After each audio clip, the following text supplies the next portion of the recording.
नारायणी सेना की कहानी। द्वारका साम्राज्य के भगवान कृष्ण की सेना को सर्वकालिक सर्वोच्च सेना कहा जाता है। महाभारत में इस पूरी सेना को आभीर अहीर जाति का बताया गया है। वे प्रतिद्वंद्वी राज्यों के लिए बुनियादी खतरा थे। नारायणी सेना के डर से कई राजाओं ने द्वारका के खिलाफ लड़ने की कोशिश नहीं की, क्योंकि द्वारका ने कृष्ण की राजनीति और यादवों की प्रतिभा के माध्यम से अधिकांश खतरों को हल किया।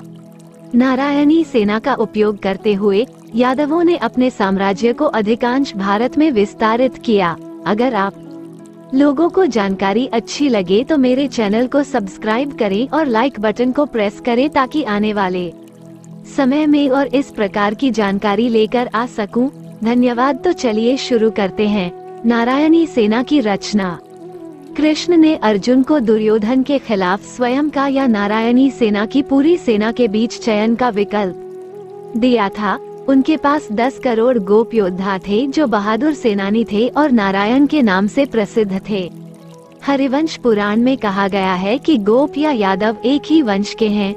सेना में कृष्णा के 18,000 सगे भाई और चचेरे भाई शामिल हैं। सेना में 7 अतिरथ कृष्ण, बलराम, सांब, आहुक, चारुदेशन, चक्रदेव और सात्यकी और 7 महारथ कृतवर्मा, अनादृष्टि, समिका, समितंजय, कंक, शंकु, कुंती थे। कुरुक्षेत्र युद्ध में भागीदारी। प्राचीन भारत के 2 प्रमुख महाकाव्यों में से एक में कुरुक्षेत्र युद्ध के मैदान में युद्ध शुरू होने से पहले दोनों पक्षों कौरवों और पांडवों ने समर्थन मांगने के लिए विभिन्न राजाओं से मिलने के लिए सभी दिशाओं में शुरुआत की। सहयोग से दुर्योधन कौरवों की ओर से और अर्जुन पांडवों की ओर से दोनों एक साथ श्री कृष्ण के राज्य द्वारिका पहुँचे। भगवान कृष्ण ने दोनों के सामने एक शर्त रखी, आप या तो मुझे अपनी तरफ रख सकते हैं या मेरी पूरी सेना यादव सेना, जिसे नारायणी सेना के नाम से जाना जाता है। कृष्ण ने दोनों से ये भी कहा कि वो पूरे युद्ध के दौरान कोई हथियार नहीं उठाएंगे। तो जब कृष्ण ने पहली बार अर्जुन से पूछा कि वह क्या चाहता है, दुर्योधन की खुशी के लिए उसने भगवान नारायण को चुना और दुर्योधन को मजबूत सेना के इन महान योद्धाओं नारायणी सेना मिली। जब नारायणी सेना कौरवों के लिए लड़ रही थी, केवल कृतवर्मा और उनकी सेना कौरवों के लिए लड़ी थी। सात्यकी पांडवों के लिए लड़े। बलराम और कृष्ण की सलाह पर बाकी अतिरथों और महारथों को कुरुक्षेत्र युद्ध से रोक दिया गया था। नारायणी सेना की 10 बड़ी बातें। 1. कालारिपेयट्टू विद्या में पारंगत श्री कृष्ण की नारायणी सेना को उस काल में भारत की सबसे भयंकर प्रहारक माना जाता था। 2. श्री कृष्ण की एक अक्षौहिणी नारायणी सेना मिलाकर कौरवों के पास 11 अक्षौहिणी सेना थी, तो पांडवों ने 7 अक्षौहिणी सेना एकत्रित कर ली थी। 3. एक अक्षौहिणी में 21,870 गज, 21,970 रथ, 65,610 अश्व और 1,09,350 पदाति होते थे। कुल योग 2,18,700 होता था।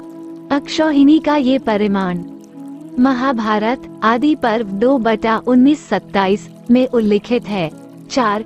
नारायणी सेना को चतुरंगिनी सेना भी कहते थे। 5. कृष्ण के 18,000 भाइयों और चचेरे भाइयों से मिलकर कम से कम 10 लाख योद्धाओं से मिलकर बनी थी यह सेना। 6. इस सेना में 7 अधीर्थ और 7 महारथी थे। सात्यकी सेनापति और बलराम मुख्य सेनापति थे। 7. कृतवर्मन के अंतर्गत नारायणी सेना की केवल एक अक्षौहिणी ने कौरवों के लिए कुरुक्षेत्र युद्ध में भाग लिया। कौरव पक्ष में कुरुक्षेत्र युद्ध में जीवित रहने के लिए केवल सेना कृतवर्मा के अधीन नारायणी सेना की एक अक्षौहिणी है। 8. हालांकि सात्यकी अर्जुन के गुरु होने के नाते कुरुक्षेत्र युद्ध में भाग लेने के लिए स्वेच्छा से उन्होंने नारायणी सेना के अपने हिस्से का उपयोग नहीं किया। 9. नारायणी सेना की अन्य 6 अक्षौहिणी सेनाओं ने बलराम की इच्छानुसार कुरुक्षेत्र युद्ध में भाग नहीं लिया। 10. कुरुक्षेत्र युद्ध के अंत में नारायणी सेना की सभी अक्षौहिणी जीवित थीं। इस सेना के माध्यम से पूर्व में श्री कृष्ण एवं बलराम ने निषादों, गांधार, मगध, कलिंग, काशी, अंगा, वनगा, कोसल, वात्स्या, पांड्रा, करुष और गार्ग्य के शासकों को मार डाला था। कृष्ण ने दक्षिण में पांड्या, विदर्भ, गांधार, मगध, शोणितपुरा और प्रागज्योतिष को जीतने के लिए नारायणी सेना का उपयोग किया था।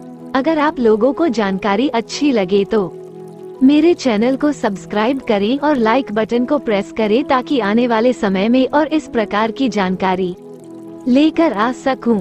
धन्यवाद।